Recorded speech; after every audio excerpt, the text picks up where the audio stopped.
My name is Wingate Payne. I do osteopathic style myofascial release and craniosacral therapy.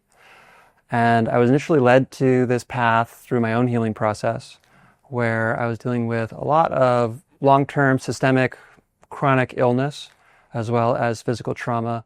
And it was the one thing where I suddenly felt huge amounts of improvement after a little bit of treatment. And I think overall, the biggest hallmark of this work is that it promotes self-correction, that I think everybody is feeling a little bit or a lot of stress these days and wondering why their bodies don't work as well as they used to. And I'm pretty confident that it's because of the introduction of new negative myofascial influences that create global tension and interrupt our circulation and also strangles our nervous system. The two primary new factors would be 5G and Wi-Fi radiation. So 5G and Wi-Fi radiation create electromagnetic static, and our tone is regulated electromagnetically.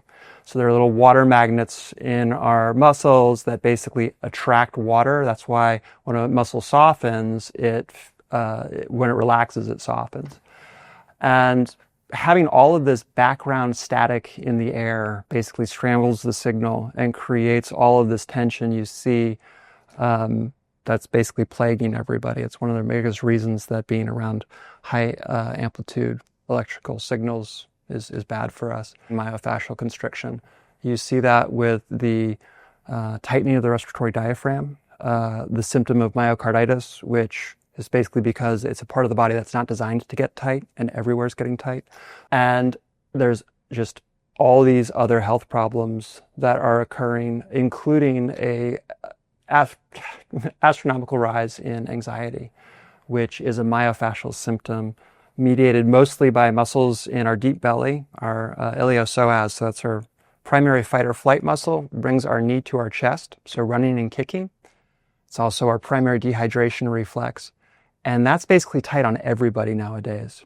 So that would promote frantic thinking and overall anxiety. It gets us to take danger more seriously, and that's gone off the rails.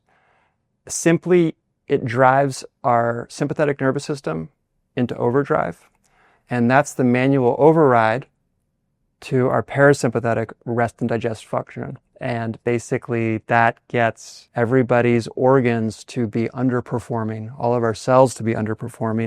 So fascia is a global continuous network, and there's superficial fascia, which is literally a body-shaped sheet of tissue around us.